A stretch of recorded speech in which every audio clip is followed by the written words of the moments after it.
Antídotos para o tempo do fim. E eu queria compartilhar com você o que é um antídoto. Você já sabe disso, mas eu gostei dessa definição quando fui ao dicionário.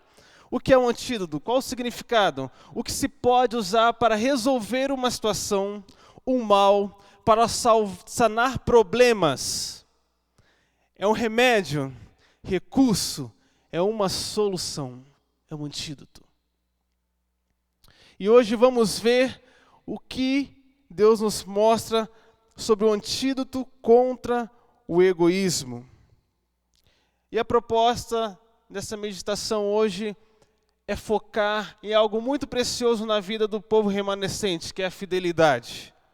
O propósito é mostrar a necessidade de sermos fiéis em todas as coisas. E para isso nós precisamos permitir com que Deus assuma o controle da nossa vida. É de que maneira? De que maneira? Vamos ao texto bíblico. Capítulo 17, verso 24 em diante.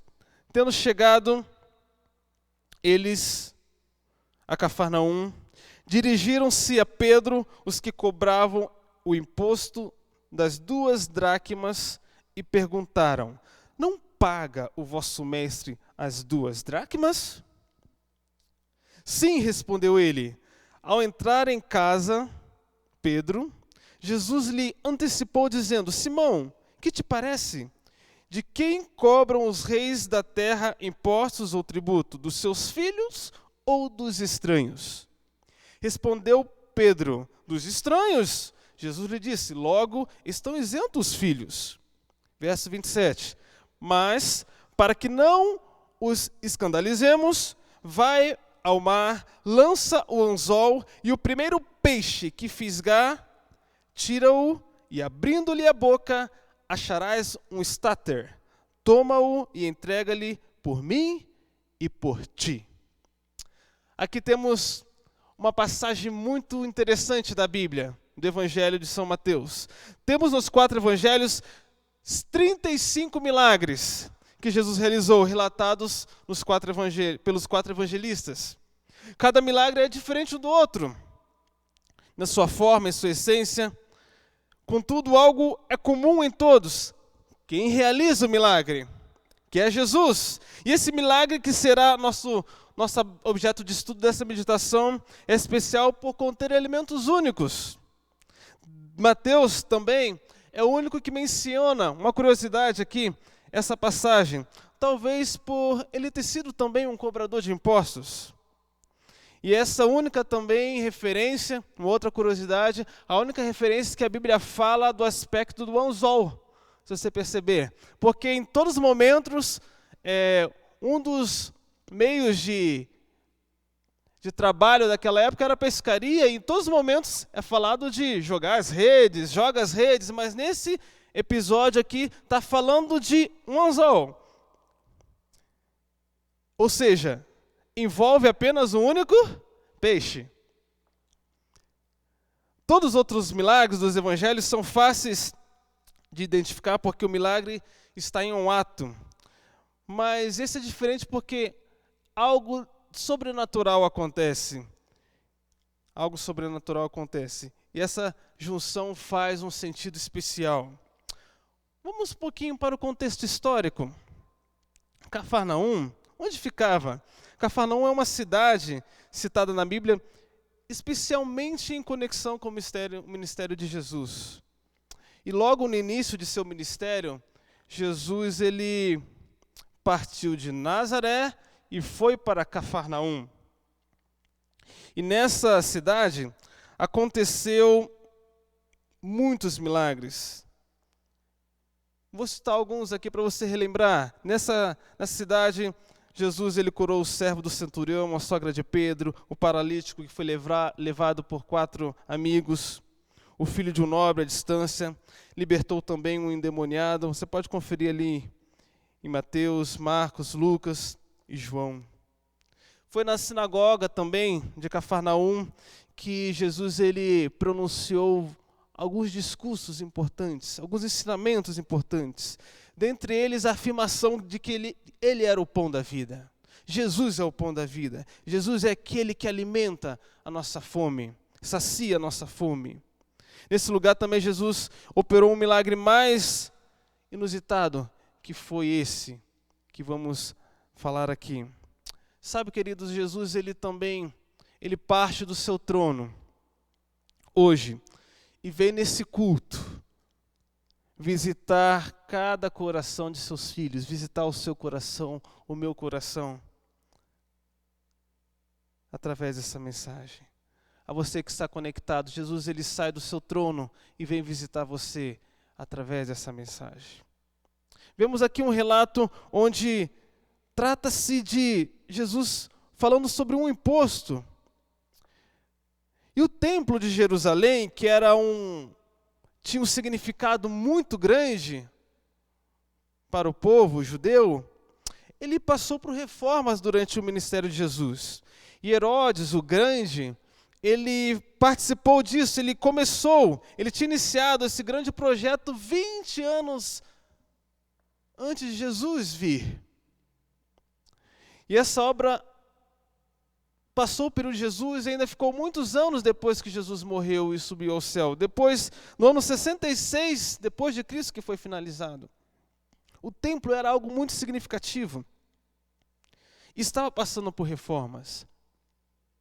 Sabe, querido, antes de Jesus voltar, o povo remanescente de Deus, aqueles que estão se preparando para a volta de Jesus, eles precisam passar por uma reforma. Eu preciso passar por uma reforma. Você precisa passar por uma reforma espiritual. E não se trata apenas de um templo físico, no caso ali de Cafarnaum, de Jerusalém. Estamos falando aqui de um templo espiritual, físico, mas também de um templo pessoa, eu e você. Nos dias de Jesus, uma moeda especial de Tiro era usada para o pagamento desse imposto e uma das razões pelas quais havia cambistas no pátio do templo. Vinha pessoas de vários lugares e ali fazia a troca de moeda e ali fazia a troca, né? Os que estavam ali pagavam o imposto pessoalmente e outros que viajavam de outros lugares precisavam então fazer ali a troca para a moeda local.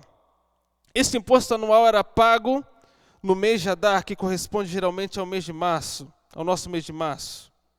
E no 15º dia de Adar, os cambistas organizavam ali suas mesas, então, nas várias cidades em Israel para recolher esses fundos. Eis que surge uma pergunta. O vosso mestre, ele não paga as dracmas? E o cambista, ele foi ter com Pedro para fazer essa pergunta, o coletor do tributo. E essa não era uma pergunta simples de ser respondida. De acordo com a resposta, de acordo com o ato de Jesus, muitas coisas estavam ali em jogo. A grande questão desse episódio não era sobre o imposto, mas sobre pegar Jesus em alguma contrafação, em alguma situação. Sabe, queridos, existem algumas implicações. Este tributo não era uma taxa civil, mas uma contribuição religiosa exigida de todo judeu anualmente para a manutenção do templo. A recusa de pagar o tributo seria considerada como deslealdade ao templo, segundo o conceito dos rabis, um gravíssimo pecado. Você pode conferir isso lá no livro Desejado de Todas as Nações, página 304. E eles queriam ver ali Jesus, pegar Jesus de alguma forma. Pedro, ele então se vê naquela situação e pergunta, se viu naquela pergunta do funcionário, também uma insinuação quanto à lealdade de Jesus ao templo. Pedro era um homem que era um pouco afoito, intrépido, ele fazia as coisas com rapidez, não pensava muito, e ele, sem consultar Jesus, ele responde por Jesus, querendo zelar pela honra de Jesus. E ele respondeu precipitadamente. Ele queria zelar pela honra de Jesus. Na nossa caminhada rumo ao céu, precisamos zelar pelas orientações que Ele nos dá. Precisamos temer a Deus.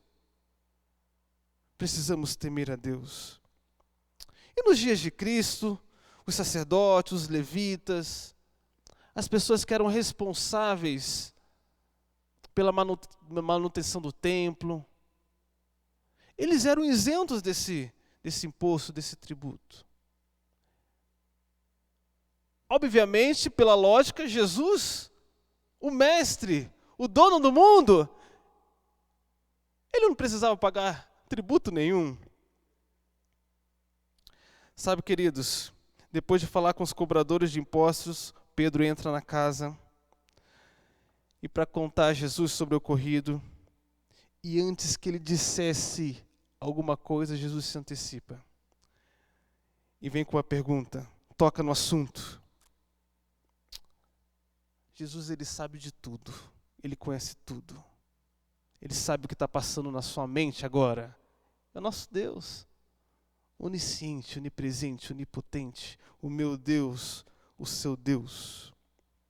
E ele faz uma pergunta.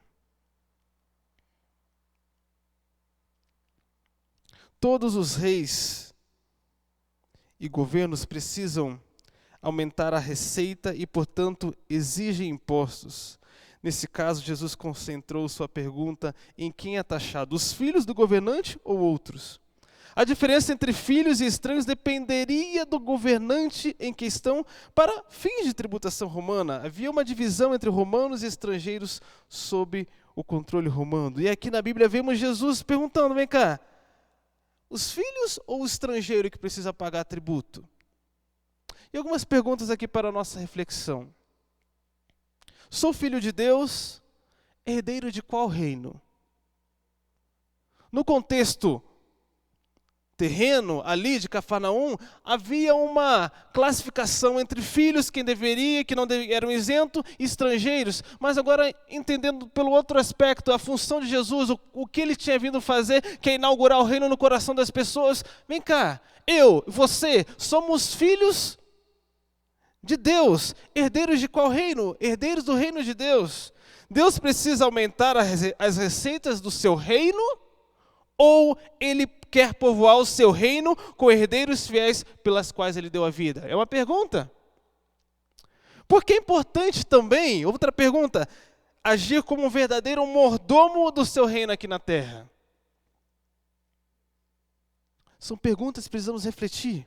Dessa forma, Jesus mostrou a Pedro, que ele, como filho de Deus, o rei de todo o universo, não devia impostos ou tributos ou qualquer coisa a ninguém.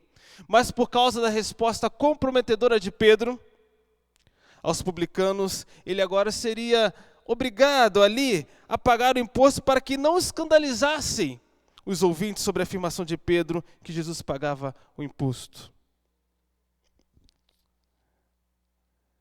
E aí acontece um milagre.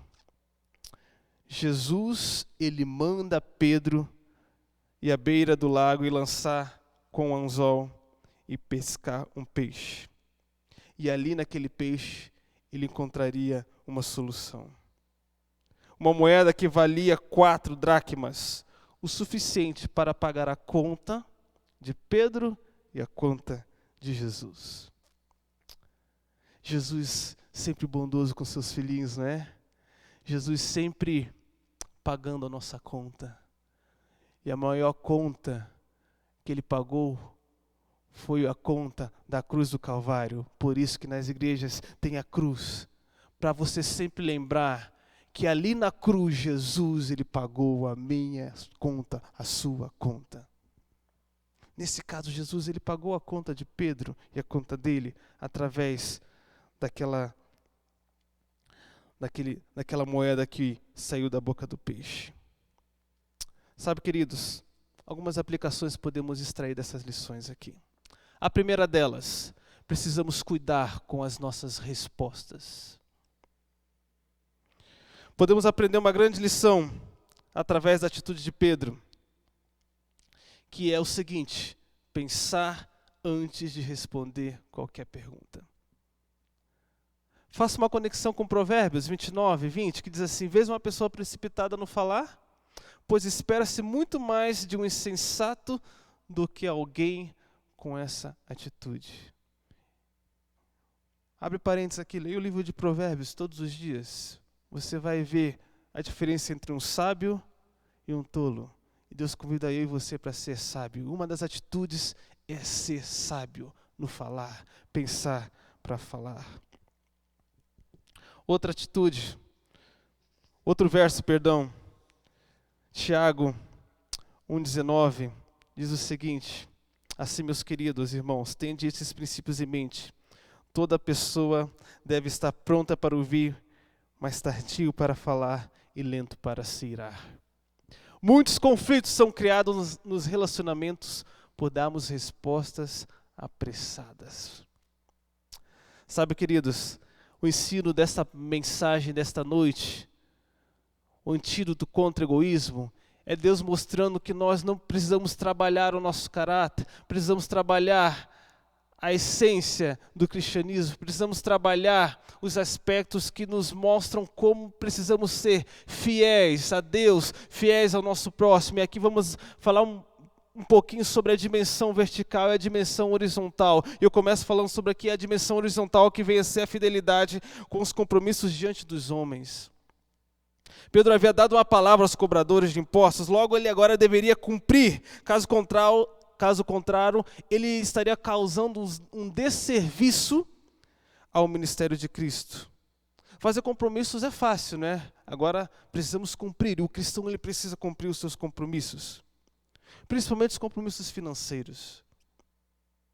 E segundo a Confederação, uma pesquisa, um estudo da Confederação Nacional do Comércio de Bens, Serviços e Turismo, o percentual de endividados do país em 2020 fechou em 66,5%. Muita gente endividada. É o maior patamar de endividamento familiar em 11 anos. Muitas pessoas endividadas. E não fique se impressionando quando a pessoa aparecer com um carrão ali, com uma casa boa. Às vezes ela está podre de dívida. Podre de dívida. Ostentação não resolve nada. O que resolve é um coração entregue à vontade de Deus, um mordomo fiel a Deus em todos os aspectos da vida. E sobre isso, Ellen White, numa citação da carta, em 1888, diz assim: não deveis permitir tornar-se financeiramente embaraçado, pois o fato de estares em débito enfraquece a tua fé e tende a desencorajar-te. E só o pensamento da dívida não te deixa quase desvairado. Necessitas eliminar tuas despesas e procurar suprir esta deficiência em seu caráter. Podes e deves fazer determinados esforços para colocar sob controle tua disposição de gastar além dos teus rendimentos. Jesus orienta, o Espírito de Profecia orienta para que sejamos cristãos equilibrados.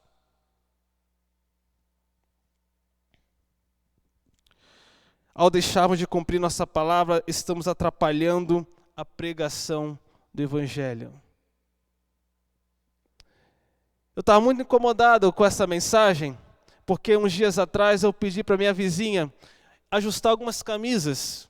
Ela é uma costureira de mão cheia.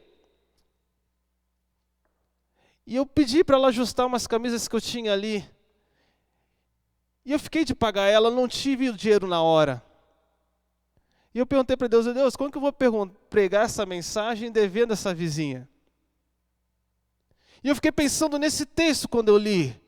Eu não posso atrapalhar a pregação do Evangelho devendo ninguém, devendo alguém. Então, se eu estou falando para alguém que precisa acertar as contas com alguém, acerte essas contas, não fique devendo. Converse, não se omita. Não atrapalhemos a pregação do Evangelho. E foi muito bom conversar ali com aquela senhora e ver ela contente, e eu também ter condições de vir aqui e falar com vocês. Precisamos viver aquilo que pregamos. Precisamos viver aquilo que Jesus pede. Essa é a dimensão horizontal. Agora vamos ver uma outra dimensão. Fidelidade com Deus, com os compromissos financeiros, agora com Deus. ao longo da nossa vida, firmamos muitos compromissos com o Senhor. Batismo, casamento. E tem um aspecto importante que é a fidelidade a Deus com os dízimos e as ofertas.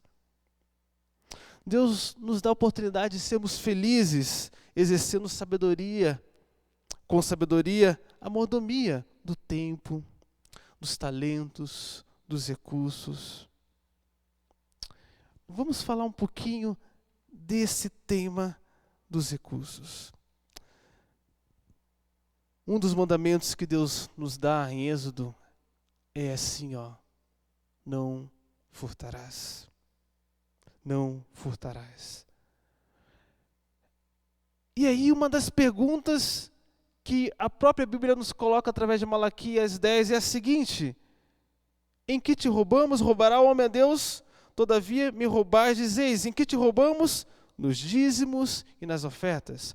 Com maldição sois amaldiçoados, porque a mim me roubais, vós, a nação toda, trazei os dízimos à casa do tesouro. Para quê? Para quê? Para que haja mantimento na minha casa. E provai-me disso, diz o Senhor dos Exércitos, se eu não vos abrir as janelas do céu e não derramar sobre vós bênçãos sem medida. Deus, Ele convida você a experimentar as bênçãos, a viver sob as bênçãos dEle. E uma das formas é você ser fiel, devolvendo o que é de Deus. A teologia do dízimo não é limitada a uma determinada configuração cultural, um período histórico, mas conectada à essência de que Deus deve sempre ser reconhecido como o Criador do céu e da terra e, portanto, o legítimo proprietário do universo. O dinheiro não nos pertence.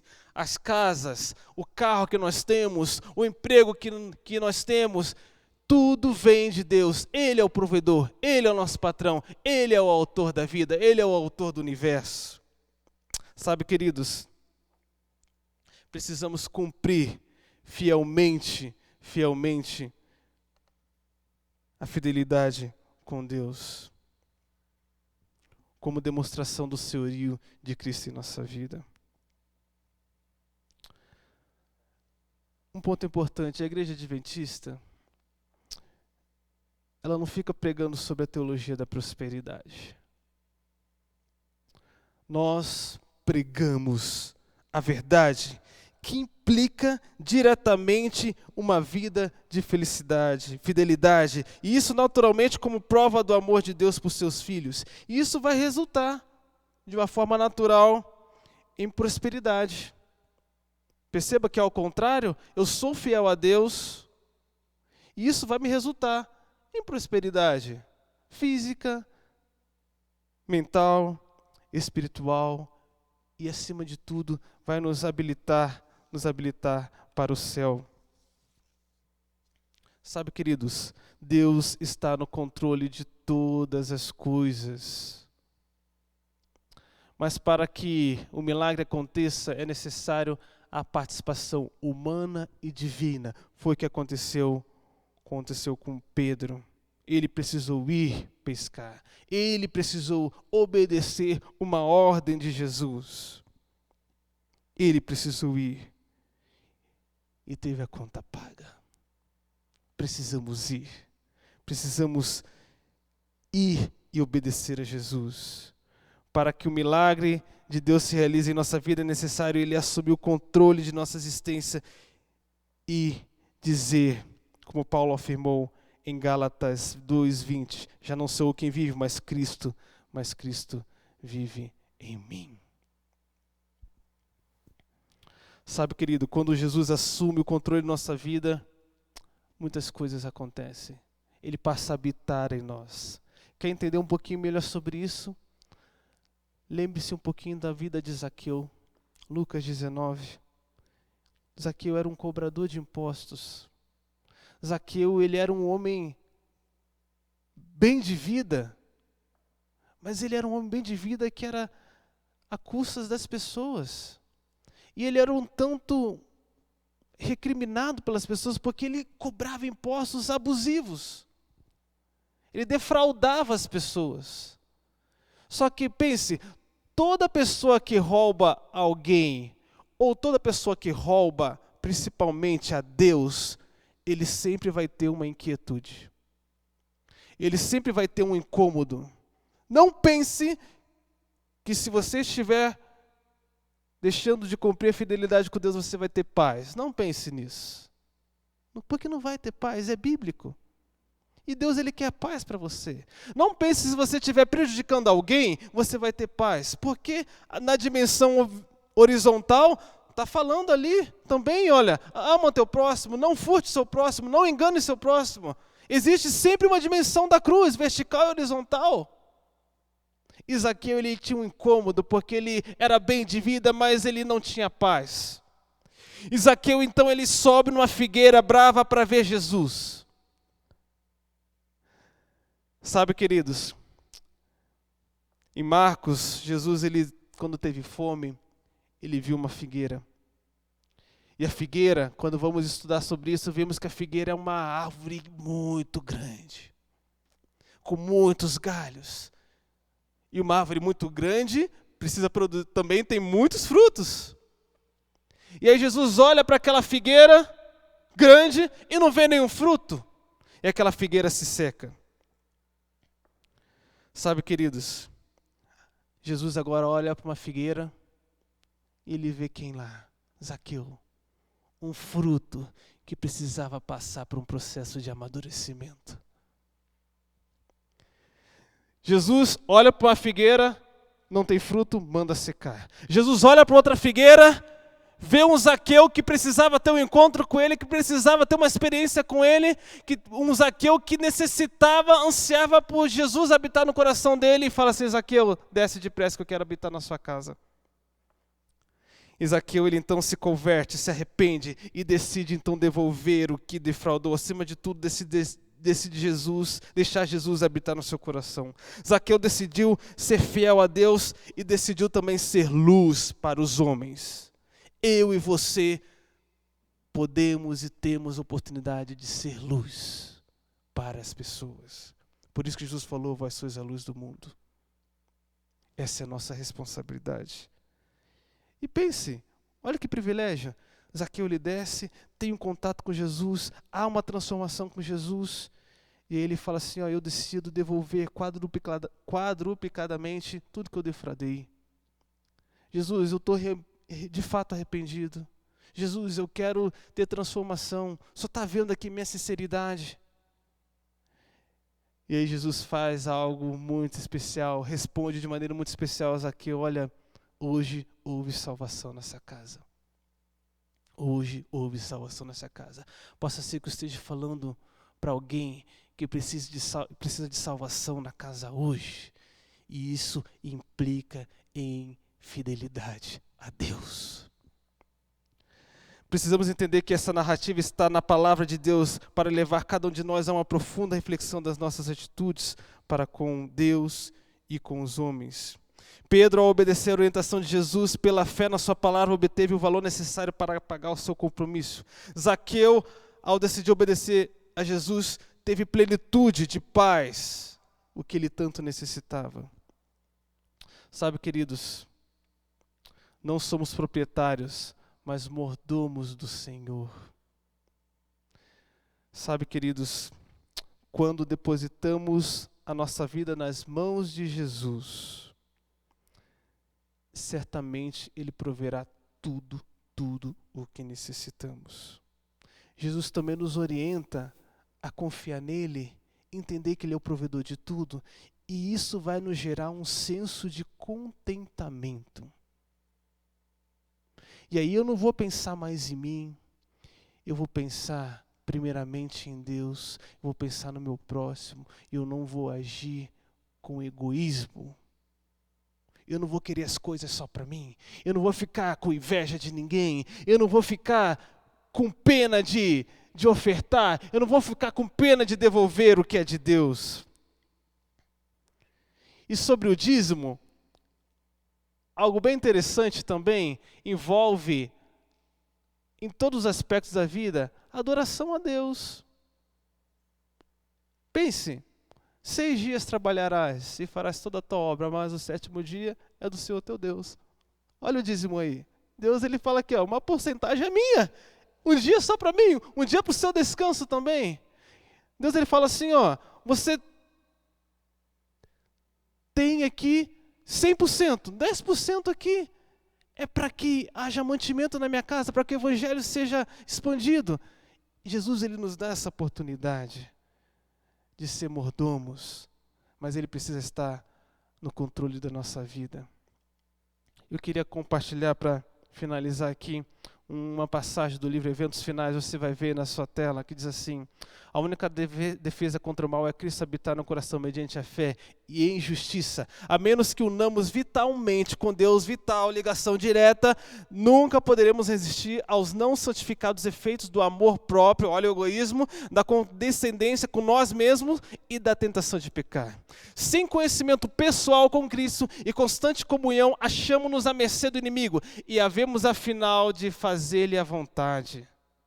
Não vale a pena fazer a vontade do inimigo, precisamos fazer a vontade de Deus. O coração humano não conhecerá felicidade enquanto não se submeter e ser moldado pelo Espírito de Deus.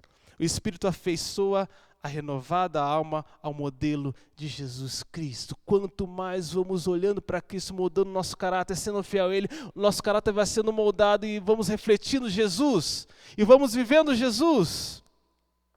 Sabe, queridos, em poucos minutos aqui, Jesus falou com você através de Pedro. Em poucos minutos, Jesus falou com você através de Zaqueu.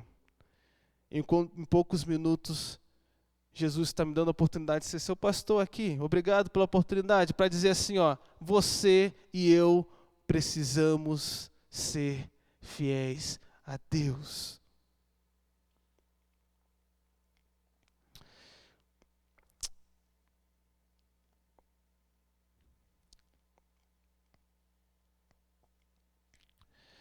Faço uma pergunta. Quer você permitir que o Senhor opere um milagre na sua vida hoje? Quer você tomar a decisão de ser fiel a Deus? Quer você tomar a decisão de viver as promessas de Deus em sua vida? Sabe como podemos responder isso?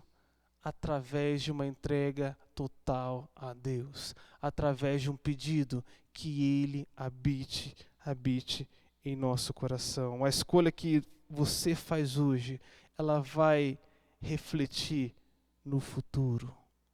Ela reflete no presente, mas muito mais refletirá no seu futuro. Sabe, queridos irmãos da Igreja do GV, você que está assistindo pela internet, nesse momento, você pode decidir escolher a bênção, deixar Ele habitar no seu coração, ter um verdadeiro encontro com Jesus e receber a salvação. Amém? Amém? Amém. Você escutou a mensagem. Você entendeu que é tão importante ser fiel a Deus. E eu não poderia deixar de terminar essa mensagem apelando ao seu coração para que você faça essa experiência com Deus a partir de hoje, de ser um fiel mordomo de Deus, de anular o eu, anular o egoísmo, receber essa salvação em Cristo, assim como recebeu Pedro, assim como você recebeu Zaqueu, assim como recebeu muitas pessoas, assim como que vai receber você hoje, assim como eu posso receber também a partir de hoje. E chegou o seu momento de decidir, a música vai tocar. A música vai tocar. E o Espírito Santo vai falar no seu coração. Porque não adianta nada a igreja preparar mensagens, Deus ele prepara a mensagem, Deus que prepara a mensagem, né? E Ele oportuniza seus filhos para transmitir. Mas não adianta nada essas mensagens se não houver transformação. E agora é hora de você decidir, é hora de você pedir que Jesus transforme seu coração e você vai ter forças para conseguir ser um fiel mordomo dele e anular qualquer egoísmo que haja no seu coração. Escute essa experiência através dessa canção e tome a sua decisão.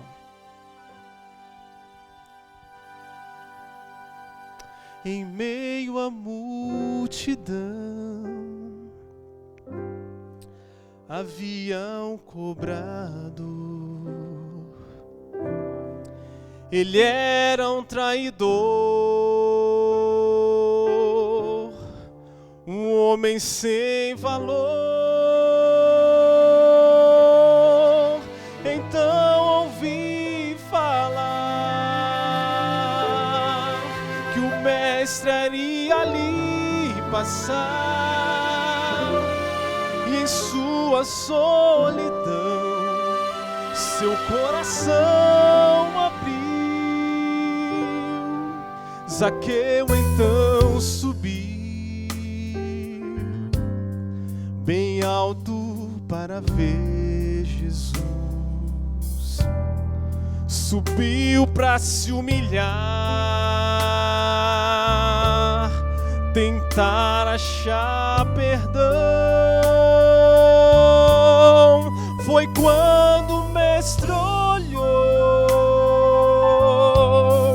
para ele, disse em alta voz: depressa desce aqui, em sua casa vou habitar. Estou aqui com minhas mãos erguidas para o céu, implorando ao meu Jesus: desce depressa,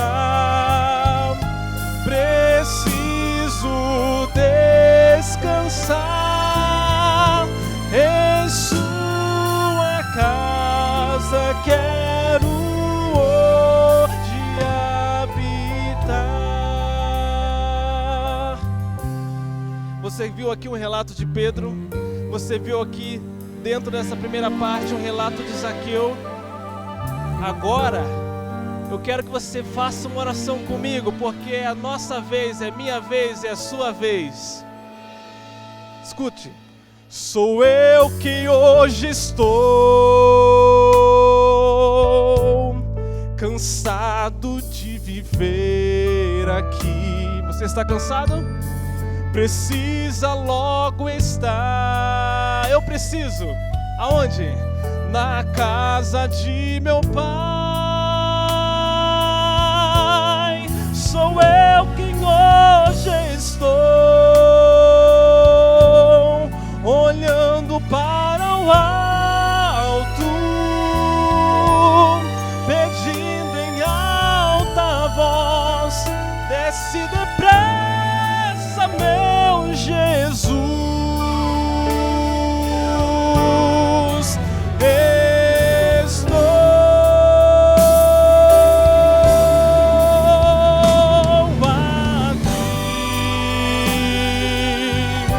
Com minhas mãos erguidas para o céu, implorando ao meu Jesus: desce depressa, preciso descansar.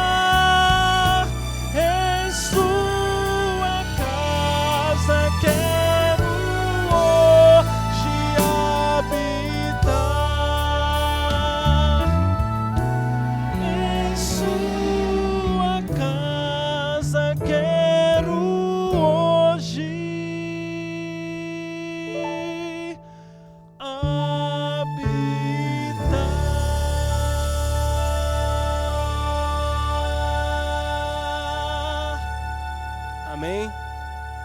Que Deus abençoe a sua vida. Vamos fazer uma oração.